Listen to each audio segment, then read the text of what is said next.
5 তারিখে উনি আপনারা যে 12টা পর্যন্ত কিন্তু আপনারা কিছুই দেখাতে পারেন নাই। দুপুর 12টার পর থেকে আপনারা প্রথম লাইভ যখন দেখানো শুরু করেছেন তখন কিন্তু উনি বিছনায় শুয়ে উনি এগুলো দেখতেছিলেন এবং বলতেছিলেন যে আল্লাহর কাছে শুকরিয়া আদায় করতেছিলেন। যখন উনি পালিয়ে যাচ্ছে, ওই যে ছবিটা যখন আপনারা দেখাইছেন তখন উনি বলছে যে এই দিনটা দেখার খুব প্রয়োজন ছিল। তবে উনি আবার কতগুলো জিনিস অবজারভেশন ছিল, যখন কোনো জিনিসপত্রের কেউ কিছু জিনিসটা আমাদের লোকরা যেহেতু অনেক নির্যাতিত ছিল, তখন আবার উনি বলেছে তোমরা এগুলো না করো যাতে কেউ কাউকে কোনো প্রতিহিংসা পরায়ণ না হয়, যেটা আপনি পরবর্তীতে একদিন পরে উনি যে ভিডিওটা দিয়েছিলেন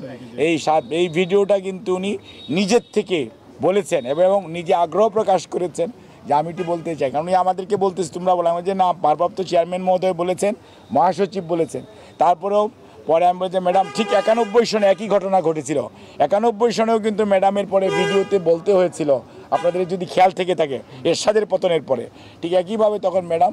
এই ভিডিওটা তখন আমরা হসপিটালে এটা রেকর্ড করে এটা শোনানো হয়েছিল এই কারণেই, যাতে নেতা কর্মী দেশের মানুষ যাতে কোনো অবস্থাতে আইন নিজের হাতে তুলে না দেয় এবং কোনো ধরনের প্রতিহিংসা পরায়ণতার মধ্যে আমরা যাতে না পড়ে আগের যে